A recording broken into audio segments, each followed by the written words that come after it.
الحمدللہ رب العالمین والصلاة والسلام علی رسولہ الکریم اما بعد فاعوذ باللہ من الشیطان الرجیم بسم اللہ الرحمن الرحیم عن عمار بن یاسر رضی اللہ تعالی عنہما قال سمعت رسول اللہ صلی اللہ علیہ وسلم یقول ان طول صلاة الرجل وقصر خطبته معنۃ من فقہ رواہ مسلم۔ آج کے درس کے اندر بیان ہوگا کہ خطبہ جمعہ کا دورانیہ کتنا ہونا چاہیے اور اسی طرح خطبہ جمعہ میں قرآن کی تلاوت۔ حضرت عمار بن یاسر رضی اللہ تعالیٰ عنہما کہتے ہیں کہ میں نے رسول اللہ صلی اللہ علیہ وسلم کو سنا کہ اللہ کے نبی صلی اللہ علیہ وسلم کہہ رہے تھے کہ آدمی کی نماز کا لمبا ہونا اور اس کے خطبے کا چھوٹا ہونا یہ اس کی فقاہت کی علامت ہے، نشانی ہے، اس کی سمجھداری کی، اس کی فقاہت کی علامت ہے۔ یہ روایت صحیح مسلم کے اندر آتی ہے۔ تو اس روایت کے اندر یہ بیان ہوا کہ آدمی کا نماز لمبی ہو، نماز جمعہ مراد نماز جمعہ ہے، جمعہ کی نماز لمبی ہو اور خطبہ جو ہے وہ مختصر ہو، یہ فقاہت کی علامت ہے۔ باقی یہ نماز لمبی ہونے سے یہ قطعاً مراد نہیں ہے کہ اتنی لمبی ہو جائے کہ لوگوں کے لیے تنگی کا باعث بنے، بلکہ اللہ کے نبی صلی اللہ علیہ وسلم نے فرمایا، جیسا کہ پیچھے بھی بات گزری تھی، کہ تم اپنے جو بزرگ ہیں اور اسی طرح کمزور لوگ ہیں ان کا خیال رکھو جماعت کراتے وقت۔ ایکم اما الناس فلیخفف، جو تم میں سے نماز پڑھائے تخفیف کے ساتھ ہلکی نماز پڑھائے، یہ نبی صلی اللہ علیہ وسلم کا فرمان ہے۔ اور باقی اللہ کے نبی صلی اللہ علیہ وسلم کی یہ اللہ کے نبی صلی اللہ علیہ وسلم کا معمول بھی تھا کہ اللہ کے نبی صلی اللہ علیہ وسلم نماز جمعہ میں سورۃ الاعلیٰ اور سورۃ الغاشیہ کی تلاوت کیا کرتے، اسی طرح سورۃ الجمعہ اور سورۃ المنافقین ان کی تلاوت کیا کرتے۔ یعنی کہ نماز لمبی ہو تو اتنی ہو جس کے اندر یہ صورتیں پڑھی جا سکیں۔ یہ مراد نہیں ہے کہ اتنی لمبی کر دی جائے کہ لوگوں کو تنگی کے اندر مبتلا کر دیا جائے۔ اور دوسری چیز فرمایا کہ خطبہ مختصر ہو، یہ علامت ہے فقاہت کی۔ تو خطبہ مختصر ہونے سے یہ مراد ہے کہ خطبہ اتنا اختصار کے ساتھ نہ ہو کہ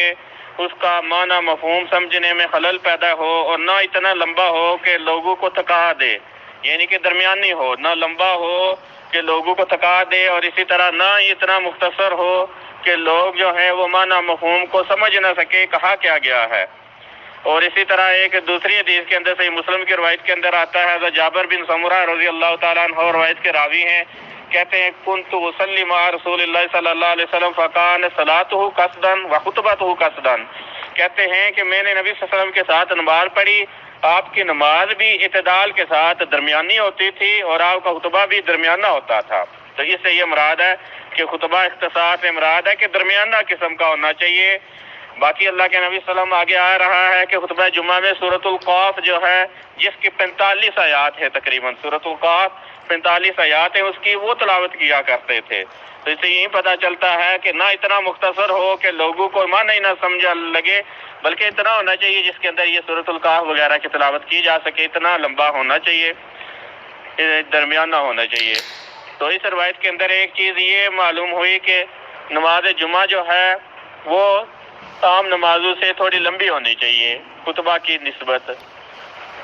اس کے اندر یہ بیان ہوا کہ نماز لمبی ہونی چاہیے، لیکن بسا اوقات یہ ہوتا ہے کہ ہمارے خطبہ جو ہیں خطبہ لمبا کر دیتے ہیں، لیکن جب نماز کی باری آتی ہے تو چند آیات پڑھ کے نماز ختم کر دیتے ہیں جمعہ کی۔ تو یہ نہیں ہونا چاہیے، بلکہ خطبہ مختصر، نماز جو ہے وہ لمبی ہونی چاہیے۔ اور دوسری چیز یہ بیان کی کہ خطبہ مختصر ہونا چاہیے، اور مختصر کا معنی بیان میں نے کر دیا کہ معنی یہ ہے کہ درمیانہ ہونا چاہیے، نہ لمبا ہو نہ یہ طرح اختصار کے ساتھ ہو کہ پتہ ہی نہ چلے کہ کہا کیا گیا ہے۔ اور اس روایت کے اندر ایک چیز یہ بھی پتہ چلی کہ اللہ کے نبی صلی اللہ علیہ وسلم نے فرمایا کہ مرد کی نماز کا لمبا ہونا، رجل کا لفظ استعمال کیا ہے، تو پتہ چلا کہ خطبہ جمعہ مرد ہی دے گا، جیسا کہ آج کل جو ہے فتنہ یہ پیدا ہونا شروع ہو چکا ہے کہ بعض جگہ عورتیں خطبہ شروع کر دیتی ہیں، تو یہ غلط ہے، خطبہ جمعہ کی بات ہے۔ ویسے وعظ و درس جو ہے وہ عورت بھی عورتوں کو دے سکتی ہے، عورت عورتوں کو وعظ و نصیحت کر سکتی ہے۔ خطبہ جمعہ کی بات ہے کہ خطبہ جو ہے وہ مرد ہی دے گا، عورت کو اجازت نہیں ہے۔ اسی لیے اللہ کے نبی صلی اللہ علیہ وسلم نے فرمایا کہ نہ طول صلاۃ الرجل وقصار خطباته کہ مرد کی نماز کا لمبا ہونا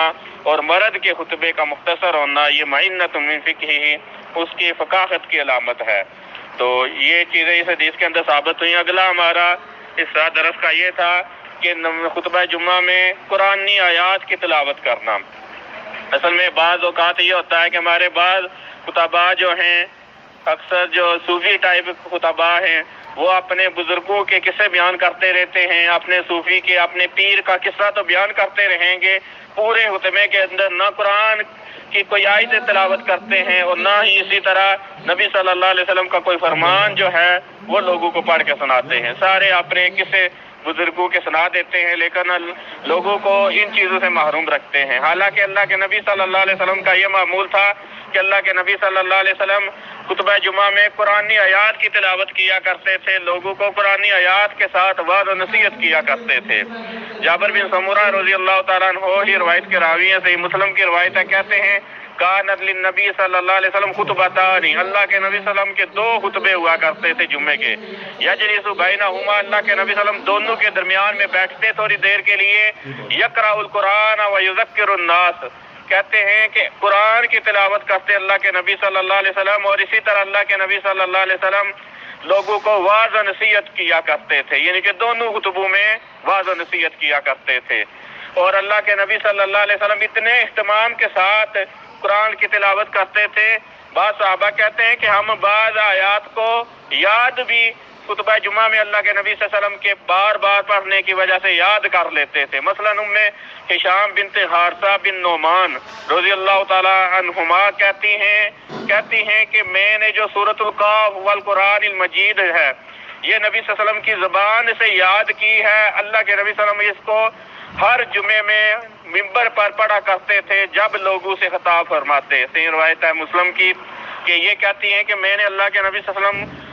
کی زبانی یہ یاد کی ہے، اللہ کے نبی صلی اللہ علیہ وسلم اس کو پڑھا کرتے تھے خطبہ جمعہ میں، تو میں نے اس کو یاد کر لیا۔ تو یہ سورۃ القاف کا پڑھنا یہ مسنون ہے خطبہ جمعہ میں۔ تو بعض جو ہیں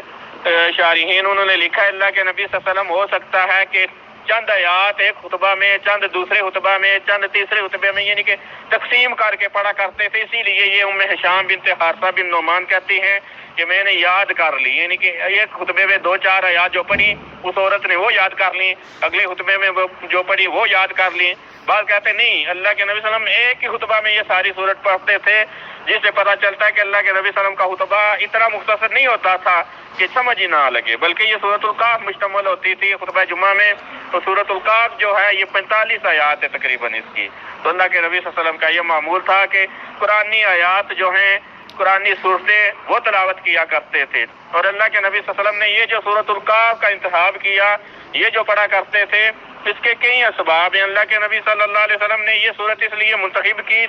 اس کے اندر ایک نبی صلی اللہ علیہ وسلم کی رسالت کا اثبات ہے کہ نبی صلی اللہ علیہ وسلم کی رسالت کا بیان ہے، اور اسی طرح کل روز قیامت دوبارہ اٹھائے جانے کا بیان ہے، اسی طرح موت کا ذکر ہے، اور اسی طرح اس کے اندر جو ہے یہ ذکر ہے کہ اللہ رب العزت نے لوگوں کے محافظ رکھے ہوئے ہیں، فرشتے جو عمل کرتے ہیں ان کو لکھ لیتے ہیں، لکھنے والے موجود ہیں۔ اسی طرح اس سورت کے اندر، سورۃ القاف کے اندر جو ہے قیامت کا ذکر ہے، اور قیامت کے دن قبروں سے اٹھائے جانے کا ذکر ہے اس سورت کے اندر، اور اسی طرح اس سورت کے اندر جو ہے نماز فجر کے اوپر ابھارا گیا ہے کہ نماز فجر میں آؤ سبح بحمد ربک قبل طلوع الشمس وقبل الغروب، فجر اور عصر کی نماز کے بارے میں ابھارا گیا اس کے لوگوں کو کہ لوگ اس کے اندر آئیں، یعنی کہ سورت کے اندر کافی جو بیانات ہیں، کافی چیزیں جو ہیں وہ جمع ہیں، جس کی وجہ سے اللہ کے نبی صلی اللہ علیہ وسلم اس سورت کی تلاوت کر کے لوگوں کو واعظ و نصیحت کیا کرتے تھے۔ اس سورت کے اندر یہ تمام چیزیں ہیں جن کی وجہ سے اللہ کے نبی صلی اللہ علیہ وسلم یہ سورۃ القاف خطبہ جمعہ میں تلاوت کیا کرتے تھے۔ باقی سورۃ القاف کی تلاوت کرنا یہ مسنون ہے۔ باقی فتنہ جو پیدا ہوا ہمارے ہاں، ایک جماعت ہے جماعت المسلمین، وہ کہتے ہیں کہ یہ لازم ہے جو خطبہ جمعہ کے اندر سورۃ القاف کو پڑھتا نہیں ہے اس کو گناہگار کہتے ہیں کہ یہ غلط طریقے کے اوپر ہے، حالانکہ اللہ کے نبی صلی اللہ علیہ وسلم کا یہ عمل جو ہے یہ مستحب کے درجے تک پہنچتا ہے، وجوب اس کے اندر ثابت نہیں ہوتا، تو لہذا خطبہ جمعہ کے اندر یہ پڑھنا مستحب ہے نہ کہ واجب ہے۔ تو کل انشاءاللہ بیان ہوگا کہ خطبہ جمعہ سننے کے آداب کیا ہیں، خطبہ جمعہ سننے کے آداب کیا ہیں۔ واستغفر اللہ لی ولکم ولسائر المسلمین والمسلمات، وآخر دعوانا الحمدللہ رب العالمین۔